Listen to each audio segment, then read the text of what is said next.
So hi friends, ಇದು ಭಾನುವಾರ ಬೆಳಗ್ಗೆ ವ್ಲಾಗ್ ಸ್ಟಾರ್ಟ್ ಮಾಡ್ಕೊಳ್ತಾ ಇದ್ದೀನಿ. ಸೊ ಬೆಳಗ್ಗೆ ಮಿಲ್ಕ್ ಶೇಕ್ ಮಾಡ್ಕೊಂಡಿದ್ದೀನಿ. ಇವತ್ತು ನಮ್ಮ ಮನೆಯವರು ಕೆಲಸಕ್ಕೆ ಹೋಗಿಲ್ಲ, ಮನೆಯಲ್ಲೇ ಇದ್ದರು. Good morning, welcome to YouTube channel. ಎಲ್ಲರೂ ಹೇಗಿದ್ರೆ ನಾನು ಚೆನ್ನಾಗಿದ್ದೀನಿ. ಇವತ್ತು ಬಂದು ಭಾನುವಾರ. ಸೊ ಬೆಳಗ್ಗೆನೇ ವ್ಲಾಗ್ ಸ್ಟಾರ್ಟ್ ಮಾಡ್ಕೊಳ್ತಾ ಇದ್ದೀನಿ. ಸ್ಟ್ರಾಬೆರಿ ಜ್ಯೂಸ್ ಕುಡಿತಾ.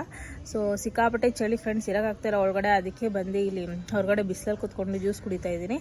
ಸೊ ಬನ್ನಿ, ಜ್ಯೂಸ್ ಕುಡಿದ್ಬಿಟ್ಟು ಇನ್ನೂ ಅಡುಗೆ ಮಾಡಿಲ್ಲ. ಟೈಮ್ ಆಲ್ರೆಡಿ 9:30 ಆಗಿದೆ. ಸೊ ನೋಡೋಣ ಏನು ಅಡುಗೆ ಮಾಡೋದು ಅಂತ. ಫಸ್ಟು ಜ್ಯೂಸ್ ಕುಡ್ಕೊಳ್ಳೋಣ. ತುಂಬ ಚೆನ್ನಾಗಿದೆ friends strawberry juice. So friends, ಇವತ್ತು ನಮ್ಮ ಮನೆಯವರು ಮನೇಲೇ ಇದ್ರಲ್ಲ, ಸೊ ಹಾಗಾಗಿ ಎದ್ದಿದ್ದು ಒಂದು ಸ್ವಲ್ಪ ಲೇಟ್ ಆಯಿತು. ಇಬ್ಬರು ಕೂಡ ಆರಾಮಾಗಿ ಮಲ್ಕೊಂಡ್ವಿ. ತುಂಬ ದಿನ ಆಗಿತ್ತು ಈ ಥರ. ಸೊ ಎದ್ದು ನಮ್ಮ ಮನೆಯವರು ಒಂದು ಸ್ವಲ್ಪ ಹಾಗೆ ಜ್ಯೂಸ್ ಕುಡ್ಕೊಂಡು ಈಗ ಹೊರಗಡೆ ಹೋಗಿದ್ದಾರೆ ಮಟನ್ ತರ್ತೀನಿ ಅಂತ. ಸೊ ಅವ್ರು ಬರೋಷ್ಟರಲ್ಲಿ ನಾನು ಎಲ್ಲ ಕ್ಲೀನ್ ಮಾಡಿಕೊಂಡು ಮಟನ್ಗೆ ರೆಡಿ ಮಾಡೋಣ ಅಂತ. ಸೊ ಫಸ್ಟು ರೂಮಿಂದನೇ ಸ್ಟಾರ್ಟ್ ಮಾಡ್ಕೊಳ್ತಾ ಇದ್ದೀನಿ. ರೂಮೆಲ್ಲ ಕ್ಲೀನ್ ಮಾಡಿಕೊಂಡೆ. ಅಷ್ಟರಲ್ಲಿ ನಮ್ಮ ಮನೆಯವರು ಕೂಡ ಬಂದರು. ಸೊ ನಮ್ಮ ಮನೆಯವರು ಇವತ್ತೇನು ಅಂದರೆ, ನಮ್ಮ ಮನೆ ಹತ್ರ ಕೋಳಿಗಳು ಬರ್ತಿತ್ತು ಫ್ರೆಂಡ್ಸ್ ತುಂಬ ದಿವಸದಿಂದ. ಬಟ್ ನಾನು ಹೇಳ್ತಿದ್ದೆ ನಮ್ಮ ಮನೆಯವ್ರಿಗೆ, ಅದು ಹಂಗೆ ಕುತ್ಕೊಂಡಾಗ ಮೊಟ್ಟೆ ಇಡ್ತಾಯಿದೆ ಅದು ಅಂತ. ನಮ್ಮ ಮನೆಯವ್ರು ಇಲ್ಲ, ಅದು ಹಾಗೆ ಕುತ್ಕೊಳ್ಳೋದು ಅಂತ ಅಂದಿದ್ರು. ನೋಡಿದ್ರೆ ಒಂದೇ ಒಂದು ಮೊಟ್ಟೆ ಇಟ್ಬಿಟ್ಟೋಗಿದೆ. ಸೊ ಆ ಮೊಟ್ಟೆ ಸಿಕ್ಕಿತ್ತು, ಎತ್ಕೊಂಬಂದು ಇಟ್ಟಿದ್ದೀವಿ. ಸೊ ಮಾಡ್ಕೊಂಡು ತಿನ್ನೋಕ್ಕೆ ಇವ್ರಿಗೂ ಧೈರ್ಯ ಎಲ್ಲ, ನೋಡೋಣ ಏನು ಮಾಡೋದು ಅಂತ. ಆಮೇಲೆ ಮಟನ್ ಕೂಡ ಬೇಯಕ್ಕೆ ಇಟ್ಟಿದ್ದೀನಿ. ಸೊ ಸ್ವಲ್ಪ ಜಾಸ್ತಿನೇ ತಂದಿದ್ರು. ಸೊ ನನ್ನ ಹಸ್ಬೆಂಡ್ ಅವ್ರ ಫ್ರೆಂಡ್ಗೂ ಕೂಡ ಸೇರಿಸಿ ಆಮೇಲೆ ಮಸಾಲೆಗೂ ಎಲ್ಲ ರೆಡಿ ಮಾಡ್ಕೊಳ್ತಾಯಿದ್ದೀನಿ. ಸೊ ಸಾಂಬಾರು ಒಂದು ಸ್ವಲ್ಪ ಜಾಸ್ತಿ ಮಾಡಿ ಅವರು ಬಂದು ತೊಗೊಂಡು ಹೋಗ್ತಾರೆ ಅಂತ ಬೇಗ ಮಾಡಿದೆ, ವೀಡಿಯೋ ಮಾಡೋಕ್ಕಾಗಲಿಲ್ಲ. ಆಮೇಲೆ ಇವತ್ತು ಲೇಟಾಗಿರೋದ್ರಿಂದ ಇಬ್ಬರು ನಾಷ್ಟ ಮಾಡಿರಲಿಲ್ಲ. ಸೊ ಅದಕ್ಕೆ ಎಳ್ನೀರಿತ್ತು, ಎಳ್ನೀರು ಕುಡ್ಕೊಳ್ಳೋಣ ಅಂತ. ಸೊ ಎಳ್ನೀರು ಕುಡ್ಕೊಳ್ತಾ ಇದ್ದೀನಿ. ಸೊ ಇನ್ನೂ ನಾಷ್ಟ ಮಾಡಿಲ್ಲ, ಟೈಮ್ ಒಂದು ಆಲ್ರೆಡಿ 12 ಗಂಟೆ ಆಗಿದೆ.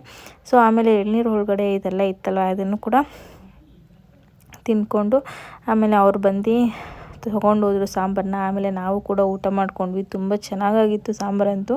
ಸೊ ಅದರಲ್ಲೂ ನಮ್ಮ ಅಕ್ಕ ಅವ್ರು ಬಂದು ಮಾಡಿದಾಗಿಂದನೇ ಸಾಂಬಾರು ಚೆನ್ನಾಗಿ ಬರ್ತಾಯಿದೆ. ಸೊ ಅವಾಗಿಂದ ನನಗಂತೂ ಸಿಕ್ಕಾಪಟ್ಟೆ ಖುಷಿ ಆಗ್ತಾಯಿದೆ ನಾನ್ ವೆಜ್ ತಿನ್ನೋದಕ್ಕೆ. ಅದಕ್ಕಿಂತ ಮುಂಚೆ ನಾವು ನಾನ್ ವೆಜ್ ಬಿಟ್ಟಿದ್ವಿ. ಈಗಲೂ ಕೂಡ ತುಂಬ ದಿನವೇ ಆಗಿತ್ತು ನಾನ್ ವೆಜ್ ತಿಂದು. ಸೊ ಅಂತೂ ಇಂತೂ ಸಾಂಬಾರು ಚೆನ್ನಾಗಿ ಬಂದಿತ್ತು. ಮುದ್ದೆ ಮಾಡಿಕೊಂಡು ತಿನ್ಕೊಂಡ್ವಿ. ಆಮೇಲೆ ನಮ್ಮ ಮನೆಯವ್ರು ಕೂಡ ಬೆಡ್ಶೀಟ್ ಇತ್ತಲ್ಲ ಫ್ರೆಂಡ್ಸ್, ಇದೆಲ್ಲ ರೇಟ್ ಜಾಸ್ತಿ, ಬಟ್ ಒಂದೇ ಹೊಲಿಗೆ ಹಾಕಿರ್ತಾರೆ. ಅದಕ್ಕೆ ಇನ್ನೂ ಒಂದು ಹೊಲಿಗೆ ಹಾಕೋಣ, ಹಿಂಗೂ ಮನೇಲಿ ತಾನೇ ಇದ್ದೀವಿ ಅಂದ್ಕೊಂಡು ನಮ್ಮ ಮನೆಯವರು ಬೆಡ್ಶೀಟ್ಗೆಲ್ಲ ಹೊಲಿಗೆ ಹಾಕ್ತಾಯಿದ್ರು. ಇದು ಬಂದು ಕಂಫರ್ಟ್ ಅಂತ, ಇದು ಬಂದು 2399 ಇರುತ್ತೆ. ಸೊ ನಮಗೆ ಆಫರಲ್ಲಿ ಸಿಕ್ಕಿದ್ದು ಬಂದುಬಿಟ್ಟು 1299 ಏನೋ ಸಿಕ್ಕಿದ್ದಿದ್ದು. ಸೊ ತುಂಬ ವರ್ಷನೇ ಆಯಿತು ಇದನ್ನು ನಾವು ತೊಗೊಂಡು. ಸೊ ಅದಕ್ಕೆ ಅದನ್ನು ಎಲ್ಲ ಸ್ಟಿಚ್ ಹಾಕ್ಕೊಳ್ತಿದ್ದೀವಿ. ಆಮೇಲೆ ನಂದು ಒಂದು ಸ್ವಲ್ಪ ಬಟ್ಟೆಗಳಿತ್ತು ಹೊಲಿಯೋದು, ಅದನ್ನು ಕೂಡ ನಮ್ಮ ಮನೆಯವರು ಹೊಲ್ಕೊಟ್ರು. ಸೊ ನಮ್ಮ ಮನೆಯವ್ರು ಮನೇಲಿ ಇದ್ಬಿಟ್ರೆ ಏನಾದರೂ ಒಂದು ಮಾಡ್ತಿರ್ತಾರೆ. ಅವ್ರು ಬೇಡ ಅನ್ನೋದಕ್ಕೆ ನಾನು ಬಿಸ್ಕೆಟ್ ತಿನ್ನು ಅಂತ ತಿನ್ಸೋದಕ್ಕೆ. ಸೊ ನಮ್ಮ ಮನೆಯವ್ರು ಮನೇಲಿ ಇದ್ಬಿಟ್ಟು ಒಂಥರ ಇಬ್ಬರು ಕಾಮಿಡಿ ಅಂತ ಆಟ ಆಡ್ಕೊಂಡಿದ್ವಿ, ಚೆನ್ನಾಗಿರುತ್ತೆ. ಆಮೇಲೆ ಯಾವುದೋ ಒಂದು ಕಾಲ್ ಬಂತು, ಅವರು ಹಾಗೆ ಮಾತಾಡ್ಕೊಂಡಿದ್ರು. ಆಮೇಲೆ ಮತ್ತೆ ಸ್ಟಾರ್ಟ್ ಮಾಡಿದ್ವಿ. ನಾವು ಊಟ ಮಾಡಿ ಕುತ್ಕೊಂಡಿದ್ದು ಫ್ರೆಂಡ್ಸ್ 1 ಗಂಟೆಗೆ. ಇದೆಲ್ಲ ಹೊಲಿಯೋಷ್ಟರಲ್ಲಿ 4 ಗಂಟೆ ಆಗೋಯಿತು. ನನಗಂತೂ ಸಿಕ್ಕಾಪಟ್ಟೆ ಹಿಂಸೆ ಆಗೋಯಿತು. ಸೊ ಅವ್ರಿಗೂ ಅಲ್ಲಿ ಕಾಲು ನೋವು ಬರ್ತಾಯಿದೆ, ಆದ್ರೂ ಹೊಲಿತೀನಿ ಅಂತಲೇ ಹೊಲಿತಾನೇ ಇದ್ದರು. ನಾನು ನಿಂತ್ಕೊಂಡು ಆಮೇಲೆ ಹೋಗಿ ಕುತ್ಕೊಂಡ್ಬಿಟ್ಟೆ. ಅದು ಬೆಡ್ಶೀಟ್ ಮಂದ ಇರೋದ್ರಿಂದ ಅದನ್ನು ಒಬ್ಬರು ಮೂವ್ ಮಾಡ್ತಾನೆ ಇರಬೇಕು, ಇಲ್ಲಾಂದರೆ ಅದು ಇದಾಗಿಬಿಡುತ್ತೆ. ಅಲ್ಲಿಗೂ ಅವರು ಬೇಡ ನೀನು ಹೋಗಿ ಕುತ್ಕೊಂಡು ನಾನು ಮಾಡ್ಕೊಳ್ತೀನಿ ಅಂದರು. ಬಟ್ ಸಿಕ್ಕಾಪಟ್ಟೆ ಕಷ್ಟ ಇದೆ. ಇನ್ನು ಅವರೊಬ್ಬರೇ ಕೆಲಸ ಮಾಡ್ತಾಯಿದ್ದಾರೆ, ನಾನು ಹೆಂಗೆ ಕುತ್ಕೊಂಡು ನೋಡೋದು ಅಂದ್ಕೊಂಡು ಹೋಗಿ ಇಬ್ಬರು ಕೂಡ ಮಾಡ್ಕೊಂಡ್ವಿ.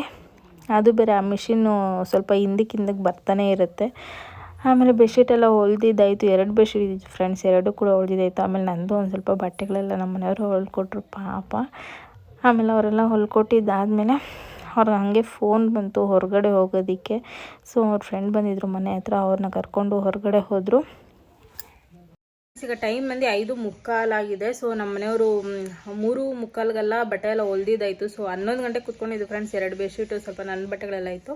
ಪಾಪ ಅವರೆಲ್ಲ ಹೊಲ್ಕೊಟ್ಟಿದ್ದಾಯಿತು. ಹಾಗೆ ಇದ್ರು, ಹಾಗೆ ಅವ್ರಿಗೆ ಫೋನ್ ಬಂತು, ಅವ್ರ ಫ್ರೆಂಡ್ ಎಲ್ಗೂ ಹೋಗಬೇಕು ಬಾ ಅಂತಂದರು ಅಂತ. ಸೊ ಅಲ್ಲಿಗೆ ಅವ್ರು ಹೊರಟರು ಈಗ ತಾನೆ. ಸೊ ನಾನು ಇಷ್ಟೊತ್ತರೆಗೂ ಏನು ಮಾಡಿದೆ ಅಂದರೆ, ಈಚೆ ಕಡೆ ಸಿಕ್ಕಾಪಟ್ಟೆ ಕಸ ಫ್ರೆಂಡ್ಸ್, ಸಿಕ್ಕಾಪಟ್ಟೆ ಕಸ. ಮತ್ತು ನಮ್ಮ ಮನೆಯವ್ರು ಗಿಡ ಎಲ್ಲ ಮೊನ್ನೆ ಕಿತ್ತಾಕಿದ್ರಲ್ಲ, ಅದೆಲ್ಲ ಚೆನ್ನಾಗಿ ಒಣಗಲಿ ಅಂತ ಬಿಟ್ಟಿದ್ದೆ. ಚೆನ್ನಾಗಿ ಒಣಗಿತ್ತು ಅದೆಲ್ಲ ಕಸ. ಇನ್ನೊಂದೇನು ಅಂದರೆ, ಯಾರು ಆಗ್ತಾಯಿದ್ದಾರೆ ಅನ್ನೋ ಹಾಲು ಪ್ಯಾಕೆಟು, ಐಸ್ ಕ್ರೀಮ್ ಬಾಕ್ಸು ಇದನ್ನೇ ಆಗ್ತಾಯಿದ್ದಾರೆ. ಆಮೇಲೆ ಇನ್ನೊಂದೇನು ಅಂದರೆ, ಪಕ್ಕದಲ್ಲಿ ಒಂದು ಮನೆ ಇದೆ. ಸೊ ಮೇಲಿಂದ ಎಲ್ಲಾಡ್ಕೆ ಉಗಿತಾಯಿದ್ರು ಇಷ್ಟು ದಿನ. ಸೊ ಒಂದಿನ ಏನು ಮಾಡಿದ್ರು, ಈ ಮನೆ ಓನರ್ ಬಂದುಬಿಟ್ಟು ಬೈದಿದ್ರು ಅವ್ರಿಗೆ.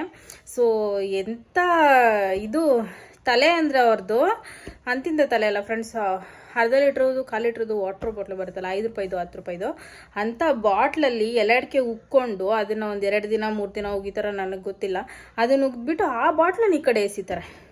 ಹೇಳಂಗಿಲ್ಲ ಬಿಡಂಗಿಲ್ಲ, ಬಾಯಿಗಳು ಜಾಸ್ತಿ. ಏನು ಮಾಡೋದು ಅಂತ ಗೊತ್ತಾಗಿಲ್ಲ. ಇಷ್ಟೊತ್ತು ಎಲ್ಲ ಕ್ಲೀನ್ ಮಾಡಿದಾಯ್ತು. ಅಸಹ್ಯ ಆಗುತ್ತೆ ಇಂಥವ್ರಿದ್ರೆ ನಿಜವಾಗ್ಲೂ. ಹೀಗೆಲ್ಲ ಹಾಕ್ಬಿಟ್ಟು ಬಂದೀನಿ, ಬೆಂಕಿ ಹಾಕಬೇಕು ಕತ್ಲಾಗಲಿ ಅಂತ ಕಾಯ್ತಾಯಿದ್ದೀನಿ. ಬೆಳಕಲ್ಲಿ ಹಾಕಿದ್ರು ಅದಕ್ಕೂ ಎಗರಾಡ್ತಾರೆ, ಬೆಂಕಿ ಹಾಕ್ತೀರಾ ಅಂತ. ಏನು ಮಾಡೋದು ಅಂತ ಗೊತ್ತಿಲ್ಲ. ಕಸ್ತವ್ರು ಎತ್ಕೊಂಡು ಕೊಟ್ರೆ ಅವ್ರ ಹತ್ರ ನಾವು ಬೈಸ್ಕೋಬೇಕು. ಓ ದೇವರೇ, ಅಳಬೇಕೋ ನಗಬೇಕೋ ಅಂತ ಗೊತ್ತಾಗಲ್ಲ ಇಂಥ ತಲೆಗಳಿಗೆ. ಸೊ ಈಗೆಲ್ಲ ಕಸ ಎಲ್ಲ ತುಂಬಿಟ್ಟಿದ್ದೀನಿ. ಎಷ್ಟಿದೆ ಅಂತ ನಾನು ನಿಮಗೆ ತೋರಿಸ್ತೀನಿ, ಬನ್ನಿ.